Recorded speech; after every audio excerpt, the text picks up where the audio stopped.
Hi friends, good morning. Welcome back to our channel MK study info. Friends, మనం AP high court వారికి సంబంధించిన important bits అయితే చూస్తున్నాం కదా ఫ్రెండ్స్, మోడల్ పేపర్స్ నుంచి. ఈరోజు పాలిటీకి సంబంధించిన బిట్స్ అయితే చూద్దాము ఫ్రెండ్స్. ఇవి high court and forest beat officer FBO వాళ్ళకి కూడా చాలా బాగా యూజ్ అవుతాయి. సో చూసి నేర్చుకోండి ఫ్రెండ్స్. ముందుగా కంటెంట్లోకి వెళ్దాము. Question number 1. భారతదేశంలో బ్రిటిష్ పాలనా కాలంలో ఈ క్రింది వాణిలో దేనిని అనుసరించి తయారు చేయబడిన ఆదేశాలు సంక్రమింపు ఆదేశాలుగా పిలువబడుతున్నాయి?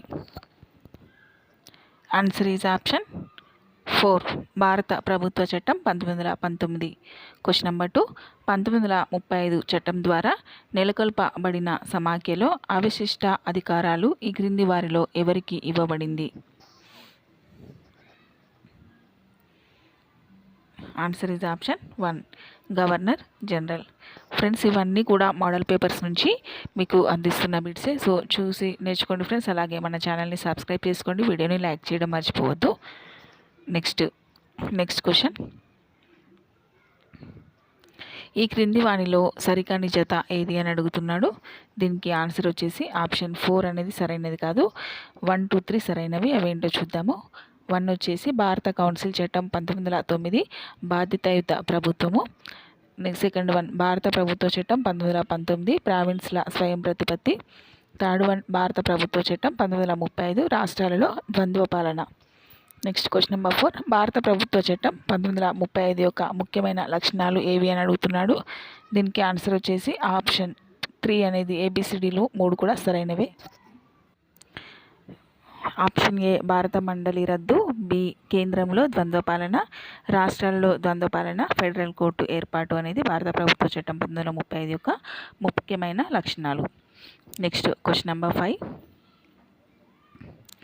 మొట్టమొదటి భారత న్యాయశాఖ మంత్రి ఎవరు? Answer is option 2, doctor BR Ambedkar. Question number 6. భారత ప్రభుత్వ చట్టము 1919 ఈ క్రింది వానిలో దేనికి ఆధారం? ఆన్సర్ ఈజ్ ఆప్షన్ 2, మాంటెగ్ చేమ్స్ఫర్డ్ నివేదిక. చేమ్స్ఫోర్డ్ నివేదిక. Option 2 answer, 6th one. Question number 7. 1946 to 47 నాటి మధ్యంతర ప్రభుత్వంలో భారత ఆర్థిక శాఖ మంత్రి ఎవరు? Answer is option 1, Liaquat Ali Khan. Next question number 8. భారతదేశంలో బ్రిటిష్ పాలనా కాలమునకు సంబంధించి భారత చట్టబద్ధ కమిషన్ను ఈ క్రింది ఏ విధంగా పిలుస్తారు? Answer is option 1, Simon commission. Question number 9. ఈ క్రింది చట్టాలలో దేని అనుసారం ప్రావిన్స్లలో పాక్షిక బాధ్యతాయుత ప్రభుత్వాలను నెలకొల్పారు? ఆన్సర్ ఈజ్ ఆప్షన్ 2, భారత ప్రభుత్వ చట్టం 1919. Question number 10. భారతదేశంలో ఈస్ట్ ఇండియా కంపెనీ యొక్క పౌర, సైనిక మరియు రెవెన్యూ కార్యకలాపాలపై బ్రిటిష్ ప్రభుత్వం తన సంపూర్ణ నియంత్రణను నెలకొల్పుటకు బ్రిటన్లో నియంత్రణ మండలి ఈ క్రింది ఏ చట్టం ద్వారా ఏర్పాటు చేశారు? Answer is option 1, pits India చట్టం ద్వారా చేశారు. Next question number 11. భారతదేశంలో బ్రిటిష్ పాలనా కాలంలో గవర్నర్ జనరల్ కౌన్సిల్కు న్యాయ సభ్యుడిగా నియమించబడిన మొదటి భారతీయుడు ఈ క్రింది వారిలో ఎవరు? Answer is option 1, Satyendra Sinha. Question number 12.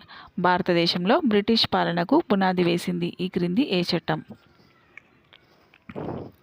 Answer is option 1, regulating చట్టం 1773.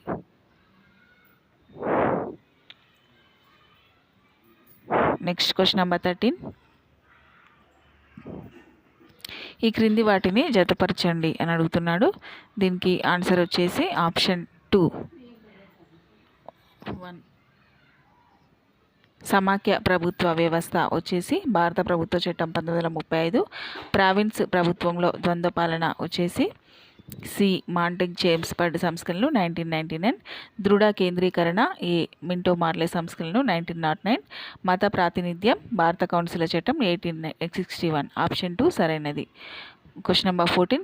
ఈ క్రింది వాటిలో సరి అయినది ఏది? ఆన్సర్ ఈజ్ ఆప్షన్ 1, A, Bలు సరైనవి.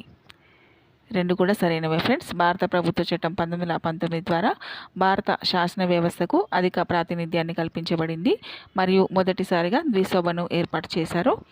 బి వచ్చేసి భారత ప్రభుత్వ చట్టం 1935 ప్రావిన్స్లు భారతీయ రాజ్యాలను భూభాగాలుగా కలిగిన ఒక సమాఖ్యను నిర్దేశించింది. Question number 15. మొట్టమొదటి భారతదేశ గవర్నర్ జనరల్ ఎవరు? Answer is option 2 William Bentinck. Question number 16. Governor జనరల్కు ఆర్డినెన్స్ల జారీ అధికారాన్ని ఏ చట్టం ద్వారా కల్పించారు? ఆన్సర్ ఈజ్ ఆప్షన్ 3 భారత కౌన్సిల్ల చట్టం 1861.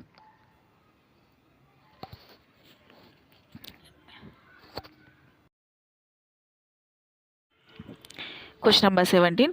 ఈ క్రింది వాణిలో 1858 చట్టంలో లేని అంశం ఏది? ఆన్సర్ ఈజ్ ఆప్షన్ 4 అనేది లేదు ఫ్రెండ్స్. 1, 2, 3లు ఉన్నాయి. ఈస్ట్ ఇండియా కంపెనీ రద్దు, భారతదేశం మరియు భారత భూభాగాలపై అధికారాలు బ్రిటన్ రాజ్యమ కూటానికి దత్తం, భారత గవర్నర్ జనరల్ వైస్రాయ్గా మారుట అనేది వీటి చట్టాలు. Question number 18. ఇప్పుడు రాజ్యాంగ రచన నుంచి బిట్స్ అయితే చూద్దాము. పాలిటీ నుంచి ఫ్రెండ్స్, ఇవన్నీ కూడా చాలా చాలా ఇంపార్టెంట్ బిట్స్, చూసి నేర్చుకోండి. రిపీటెడ్ బిట్సే ఇస్తున్నాను మీకు. ఇప్పుడు క్వశ్చన్ నెంబర్ 1 చూద్దాము. రాజ్యాంగ నిర్మాణ సభలో లక్ష్యాల తీర్మానాన్ని ప్రవేశపెట్టింది ఎవరు? Answer is option 3 Jawaharlal Nehru. Question number 2. రాజ్యాంగ నిర్మాణ సభకు రాజ్యాంగబద్ధ సలహాదారుడు ఈ క్రింది వారిలో ఎవరు? Answer is option 3 sir BN Rao. ఫ్రెండ్స్, మీరు ఏదో చదువుతున్నా అన్నట్టుగా చదవకండి. కంపల్సరీ జాబ్ కొట్టాలి అనేటట్టుగా ప్రిపేర్ అవ్వండి, ఓకేనా? Next question number 3.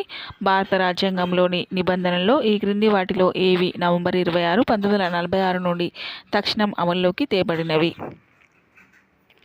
Answer is option 3 A and C కూడా రెండు సరైనవే. సమాఖ్య వ్యవస్థ అండ్ ఎన్నికలు. Question number 4. ఈ క్రింది వాటిలో సరైనవి ఏవి అని అడుగుతున్నాడు. దీనికి ఆన్సర్ వచ్చేసి ఆప్షన్ 1 A, B కూడా రెండు సరైనవే.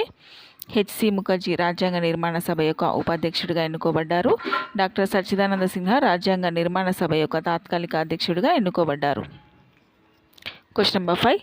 రాజ్యాంగ సభచే రూపొందించబడిన భారత రాజ్యాంగం అంతిమంగా ఈ రోజున స్వీకరించబడింది మరియు చట్టరూపం దాల్చినది. Answer is option 4 November 26, 1949. Question number 6. భారత రాజ్యాంగ పితగా ఎవరిని పేర్కొంటారు? Answer is option 3 doctor B R Ambedkar. Question number 7. భారత రాజ్యాంగాన్ని సహకార సమాఖ్యగా అభివర్ణించింది ఎవరు? ఆన్సర్ ఈజ్ ఆప్షన్ 4 పై వారందరూ. D N Banerjee, professor Morris Jones, Paul Appleby. Question number 8. భారత రాజ్యాంగం అనేది ఏది అని అడుగుతున్నాడు. దీనికి ఆన్సర్ వచ్చేసి ఆప్షన్ 3 పాక్షికంగా దృఢం మరియు పాక్షికంగా అదృఢం. ఇది చాలా ఇంపార్టెంట్. పాక్షికంగా దృఢం మరియు పాక్షికంగా అదృఢం భారత రాజ్యాంగం. Next question number 9.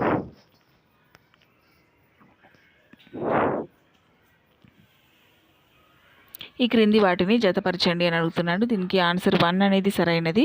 సారథ్య కమిటీ వచ్చేసి డాక్టర్ రాజేంద్ర ప్రసాద్, ప్రావిన్స్ల రాజ్యాంగ కమిటీ వచ్చేసి సర్దార్ వల్లభాయ్ పటేల్, ప్రాథమిక హక్కుల ఉప కమిటీ వచ్చేసి జేబీ కృపాలని, యూనియన్ రాజ్యాంగ కమిటీ వచ్చేసి జవహర్లాల్ నెహ్రూ. ఆప్షన్ 1 అనేది correct. 1A, 2B, 3C, 4D. So friends, ఇవి ఈరోజు బిట్స్ అయితే తప్పకుండా చూసి నేర్చుకోండి. లైక్ చేయండి, సబ్స్క్రైబ్ చేసుకోండి మన ఛానల్ని. Thank you for watching my